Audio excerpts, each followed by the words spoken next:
We're starting chapter 9 today.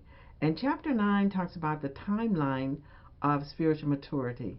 You know, in the natural, we have a whole understanding, a complete understanding of the timeline of how to grow up naturally. You know, we go to preschool, we go to kindergarten, we go to first grade, elementary school through fifth or sixth grade, and we go to junior high or middle school through eighth grade, and then we start in high school, whether it's ninth grade or 10th grade, wherever you are in the country, wherever that is. We have a timeline that we finish high school, and then we have another 4 years if we go to college, and another 4 to 6 years if we go to graduate school. So there's a timeline in the natural that we know that we are supposed to accomplish things.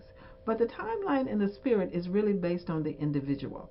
That is based on the individual. It can happen very quickly depending on how much time you're willing to spend with Holy Spirit, how much time you're willing to spend with the Lord, how much studying you are willing to do to show yourself approved. And it's just exciting about, you can do it much quicker or you can take a long time.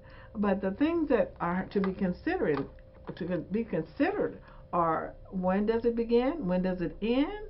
What is the process? And how do we prepare ourselves to grow? All of that's very important. And so that, since there's no timeline that we have, it's really dependent on where we are and how fast we will allow Holy Spirit to lead and guide us.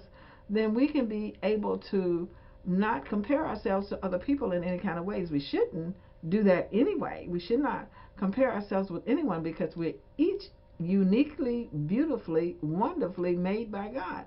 So we should not do that. But sometimes people would like to do that, and I think I tried to do that in trying to determine when I was ready to go to certain places in God. And I tried to determine that when I thought I was ready to be ordained, and I wasn't.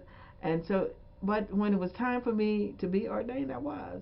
And I thank God for that. And I thank God for giving me the opportunity to write this book so that you could have this information as well.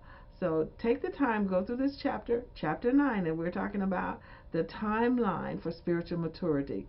And just understand that there is no timeline, but there is a beginning, there is no end, there is a process, and there is a preparation period.